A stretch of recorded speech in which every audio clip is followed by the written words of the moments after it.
아산병원에 근무하는 가정의학과 전문의 전성원입니다. 오늘 저희가 말씀드리려고 하는 건 노인의 골절 예방입니다.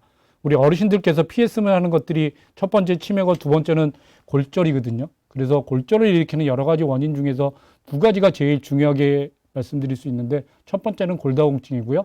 두 번째는 낙상입니다. 그래서 골다공증이 심해서 넘어져서 문제가 생기면 아주 심각한 문제가 될 수 있습니다. 그래서 골다공증하고 낙상에 대해서 말씀드리도록 그렇게 하겠습니다. 골다공증이라고 하는 건 뭐냐면 뼈의 강도가 약해져서 쉽게 뼈가 부러지는 질환입니다. 뼈가 부러지지는 않으면 사실은 골다공증 증상은 사실은 없어요. 아프거나 이런 건 되게 관절염 때문에 그런 거고, 부러졌을 때 문제가 되는 거고, 그 다음에 골다공증의 진단은 뼈의 양을 골밀도로 측정해서 골다공증을 진단할 수 있고요. 그 다음에 1차성 골다공증이라고 하는 건 폐경이나 나이가 들어서 생기는 그런 골다공증을 말씀드릴 수 있고요. 2차성 골다공증은 어떤 문제가 있어서 생길 수 있는 문제인데, 약물이라고 하는 건 우리가 뭐 여러 가지 이유로 스테로이드를 먹는다거나, 그다음에 내분비 질환이 있거나, 콩팥이 안 나빠서 그 칼슘이 빠져나간다, 이렇게 되면 그 골다공증이 생길 수 있고요. 그다음에 오랫동안 활동하지 않는다거나, 술, 담배를 아주 심하게 하시는 경우에도 골다공증이 생기실 수 있습니다. 그럼 골밀도 검사 결과지를 한번 가지고 와봤는데요. 이건 누워서 팔을 올려놓고 하는, 발을 이렇게 무릎을 올려놓고 하는 그런 아주 검사고요. 골다공증을 할 수 있는 방법이 이게 제일 확실하게 할 수 있는 검사 방법이고요. 여러분들이 초음파로 발목에서 하는 검사를 하기도 하는데, 그게 편리하긴 한데 그게 전체적으로 아직 정확하진 않아서 할 수는 있긴 하지만, 지금 제일 정확하다고 하는 검사는 요추 1번, 2번, 3번, 4번 하고, 그 다음에 그 대퇴골 경부에서 하는 검사를 검사할 수 있고요. 그 다음에 잘 보이진 않겠지만 T라고 해서 몇 점이 나왔는지 이것들을 할 수 있는 게, 그래서 T 점수를 이렇게 해서 골다공증을 진단해 볼 수 있습니다. 그래서 골다공증은 T 값을 기준으로 해서 하는데, 우리 T 점수라고 흔히 얘기하는데, 이건 젊은 사람에 비해서 얼마나 떨어졌는지를 할 수 있는 그런 검사, 비교해서 하는 검사고요. 정상은 마이너스 1.0 이상 되면 문제가 없는 거고요. 마이너스 1.0에서 마이너스 2.5 사이가 되면 골감소증이라고 얘기하고, 골다공증은 마이너스 2.5 이하가 되면 골다공증이라고 얘기합니다. 근데 이게 어려운 점이 뭐냐면, 골다공증이면 뒤에서 약에 대해서 말씀드리겠지만 약간 비용이 비싼데, 보험이 되느냐 안 되느냐 이 수치 가지고 할 수 있어서 어쨌거나 이렇게 지금 하고 있고, 골다공증이 되면 보험으로 적용해서 약물 치료를 할 수 있는 그런 면이 있긴 합니다. 심한 골다공증은 뭐냐면, 골다공증이 있으면서 골절이 있는 경우를 심한 골다공증이라고 말씀합니다. 그래서 이 골다공증이 뼈가 부러지는지 안 부러지는지 100% 예상할 수 있으면 좋겠는데, 실제로 골절이 있는 사람들은 골다공증보다는 골감소증, 2층에 있는 사람들한테 골절이 많이 일어나기 때문에, 골다공증에서만 골절이 일어나는 건 아니니까 필요하면 약물 치료를 해야 하실 수 있습니다. 그러면 골다공증 약은 누가 먹어야 되느냐? 첫 번째로는 폐경 후의 여성이나 50세 이상의 남성 중에서 대퇴골 골절, 그다음에 척추 압박 골절이라는 게 생긴다고 하면 골다공증 치료를 하셔야 됩니다. 이건 골다공증 때문에 있을 수 있으니까요. 그 다음에 골밀도 검사를 해서 아까 말씀드린 T 점수라고 하는 게 마이너스 2.5 이하로 난다면 골다공증 치료를 해야 되고요. 그 다음에 골감소증 환자 중에서 아까 말씀드렸던 대로 중간 1.5에서 2.5 이하인 사람들한테는 과거에 골절력이 있거나 골절력 위험이 있는 2차성 원인이 존재하고 말씀합니다. 스테로이드를 먹는다거나 아니면 신장이 아주 나쁘다거나 이런 문제가 생길 수 있고요. 그 다음에 주요 골절 위험도 프렉스 모델이라고 하는 게 대퇴골에서 3%, 주요 골절에서 20% 이상 됐을 때 골감소증 환자라도 약물 치료를 해야 되고요. 지금 이게 나와 있는 주소가 치고 들어가면 골다공증 검사를 내가 뼈가 부러지는 위험도가 얼만큼 되는지 검사해 볼 수 있는 겁니다. 제가 한번 직접 들어가서 검사를 해봤는데요. 이 지금 64세 여성이고 흡연하고 계시고 골밀도 검사에서는 마이너스 2.6 나왔으니까 당연히 골다공증 치료를 해야겠죠. 그래서 몇 %나 되는지 한번 보면, 이분은 지금 57년생이신 분이고 여자분이고 체중이 70kg고 신장이 166이니까 약간 비만한 그런 정도고요. 이전에 척추 압박 골절이 있었고, 그다음에 부모님 고관절 그런 과거력은 없고요. 지금 현재 담배 피고 계시고, 스테로이드나 류마티스 관절염은 없어요. 스테로이드 제제나 류마티스 관절염 약물이 골다공증을 좀 더 유발할 수 있어서 물어보는 거고요. 그다음에 2차성 골다공증은 아니냐, 담배 많이 피지 않느냐. 그다음에 대퇴골 경부에서 말하는 게 마이너스 2.6 나왔고요. 전체적으로 골절은 1.3%로 별로 나오지 않았지, 13%로 별로 나오지 않았지만, 고관절 골절은 마이너스 4.5로 상당히 심각한 문제가 보이는 걸로 되는 겁니다. 그래서 이게 3%가 넘는다고 하면 약물 치료가 필요하습니다. 그래서 이게 선생님들이 해보고 하시는 거니까요. 여러분들이 이렇게 계산해서 할 수 있다는 걸 알아주시면 좋겠고요. 그다음에 골다공증 약이 여러 가지가 있는데 비스포포스네이트, 스포네이트라고 하는 이런 골다공증 약을 제일 많이 쓰고 우리가 흔히 말하는 골다공증은 다 이거입니다. 왜냐하면 이게 효과가 제일 좋아서 많이 쓰이고 있습니다. 그래서 골 흡수를 억제하여 골다공증에 효과가 있다고 썼는데 뼈라고 하는 건 뭐냐 하면 한쪽에서는 계속 없어지고 한쪽에서는 계속 새로 만들어서 그래서 일정한 걸 유지하는 거예요. 똑같은 뼈가 아니에요. 그래서 그 뼈가 없어지는 거를 막아주면 뼈가 튼튼하게 남겨둘 수 있기 때문에 우리가 쓰고 있는 현재 대개의 약물은 골 흡수가 되지 않도록 해서 뼈가 약해지지 않도록 그렇게 해서 뼈가 골다공증을 방지할 수 있는 그런 약물이 현재로서는 대부분이고요. 물론 그 뼈를 많이 만들 수 있도록 하는 약물이 여러 가지 있긴 하지만 그건 비용이나 그 다음에 여러 가지 문제로 현재는 거의 사용하지 않는 걸로 그렇게 되어 있습니다. 그래서 비스포스포네이트로 가는 그런 성분명인 그런 약물을 보면 공복에 복용해야 되는 거 되게 20ml, 200ml 이상 복용해야 되고 3분 이상, 30분 이상 공복 유지하고 1시간 눕지 않도록 그렇게 생각해야 되고요. 그 다음에 장용제를 같이 하시는 건 식사와 상관없이 복용하고 우유와 섭취하는 것 금지, 쪼개는 게 금지입니다. 그 다음 시럽제는 최소 30ml 이상 물과 복용하고 주사는 정맥 주사를 놓게 됩니다. 그 다음에 부작용이 여러 가지 있을 수 있는데 제일 많이 불편해 하시는 거는 그 독감 같은 증상이세요. 감기처럼 뭐 열나는 것 같다, 그 다음에 뭐 근육통이 있다 이렇게 호소하시는데 이게 지금 하루에 먹는 거, 일주일에 먹는 거, 한 달에 먹는 거, 세 달에 먹는 거, 6개월에 주사 맞는 거 이렇게 여러 가지가 있으시냐. 그래서 과량으로 투약되면 그만큼 이런 부작용이 심해서 많이 어려워들 하세요. 그 다음에 위장장애가 있는데 식도염, 위궤양 이런 게 있을 수 있고 식도 협착이 있는 경우에는 골다공증 약을 주지는 않습니다. 그 다음에 우리가 이제 이 골다공증 약을 먹을 때 많이 물어보게 되는 게 의사들이 물어보는 게 뭐냐면 내가 임플란트 하러 병원에 갔는데 골다공증 약 드시고 계세요? 이런 질문을 많이 받으실 거예요. 그래서 이 턱뼈에 골괴사증이 생긴다거나 그 다음에 우리가 골다공증 약물 치료하고 있는데 어느 날 갑자기 넓적다리가 많이 아파서 갔는데 뼈에 금이 가 있더라. 이런 일이 생기기도 합니다. 그거는 국내 발생 0.04%니까 10,000명당 뭐 서너 명이니까 많지는 않으니까 이것 때문에 약물 치료를 안 할 정도는 아니긴 하지만 그렇긴 하지만 이런 것들이 여러 가지 문제를 유발할 수 있다는 건 의사들은 잘 알고 있습니다. 그래서 그 골다공증을 굉장히 오랫동안 복용한 다음에 발생하기 때문에 골다공증을 이렇게 계속 먹어야 하느냐 그것들이 고민인 겁니다. 이런 문제가 생길 수 있으니까 그래서 3년에서 5년이 지나면 이분이 지금 골다공증이 문제가 골절의 위험도가 얼마가 있느냐 골절의 위험도가 그다지 크지 않다면 이걸 끊어볼 수도 있고 1, 2년 끊어볼 수도 있고요. 그 다음에 골절력의 위험이 있는 경우라면 그냥 계속 먹어야 되고 그 다음에 여러 가지 부작용이 생겼다고 하면 이 약을 끊어야 될 수도 있으세요. 그럼 다른 약으로 바꾼다거나 골절의 위험도가 얼만큼 심한 거나 그 다음에 얼만큼 위험하거나 이런 걸 해서 그 골절의 위험도 그 다음에 턱뼈 괴사 위험 여부에 따라 결정하게 되고요. 골절 위험인 경우에는 이 약을 끊더라도 다른 약을 쓸 수 있는 약들이 있으니까 그런 약을 대체해서 약물 치료를 하도록 그렇게 권해 드리고 있습니다.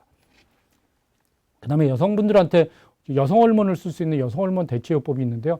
부작용으로 잘 알려져 있는 게 자궁암이나 자궁내막암, 그 다음에 심혈관이 막혀서 그 혈관 질환이 생길 수 있는 게 어려움이 있어요. 그래서 자궁이 있는 여성에게는 그 자궁내막암이나 이런 걸 막기 위해서 여성 호르몬, 남성 호르몬이 복합된 그런 약물 제지를 하고요. 자궁이 없는 여성에서는 여성 호르몬만 치료합니다. 그래서 효과는 어떠냐면 골밀도가 증가하고 첫 1년에 굉장히 많이 상승하고요.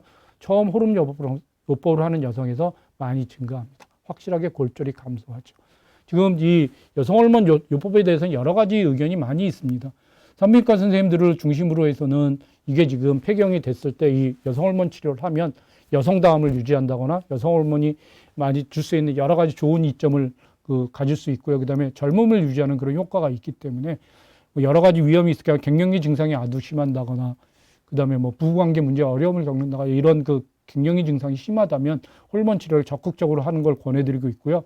그 다음에 부작용으로 유방이나 자궁에 문제가 생길 수 있으니까 유방암 검사를 계속하면서 문제가 생기지 않는지 그 다음에 자궁 내막에 문제가 생기는 자궁 초음파 같은 걸로 계속 해볼 수 있으니까 그런 걸 하면서 약물 치료를 하는 게 어떻겠냐. 그게 산부인과 선생님들 되게 의견이시고요. 그 다음에 내과 쪽에서는 그래도 좀 문제가 생길 수 있지 않느냐 뭐 이래서 잘 사용하지 않는 그런 문제가 있긴 한데 제 생각으로는 여성 호르몬만 써야 되는 경우가 몇 군데 있으니까 지금 말씀드렸던 대로 뭐 갱년기 증상이 심하다거나 이랬을 때는 여성 호르몬이 부족해서 생기는 그런 거니까 그런 경우엔 약물 치료하면 좋겠고 그 다음에 지금 비스포스포네이트라는 골다공증 약을 쓰지 못한다거나 그럴 때는 고려해 보실 수 있을 것 같습니다.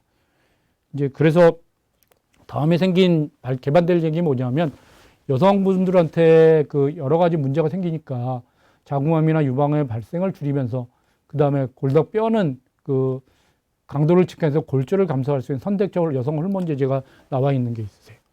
그래서 이런 것들을 사용하게 되면 그 뼈에 그 여성 호르몬 역할을 입히기 때문에 뼈 강도가 증가하고 골절을 감소시킬 수 있는 그런 작용을 하고요. 그다음에 심혈관계 뇌졸중, 혈전, 색전증의 증가는 위험해서 이런 것들을 예방할 수 있도록 그렇게 약물 치료를 권유합니다. 그래서 안면 홍조나 다리 통증 이런 것들을 많이 호소하고 계시고요. 그래서 그 혈관이 막혀서 정맥에 혈전이 생긴다면 그 안 쓰시도록 하면 좋겠고요.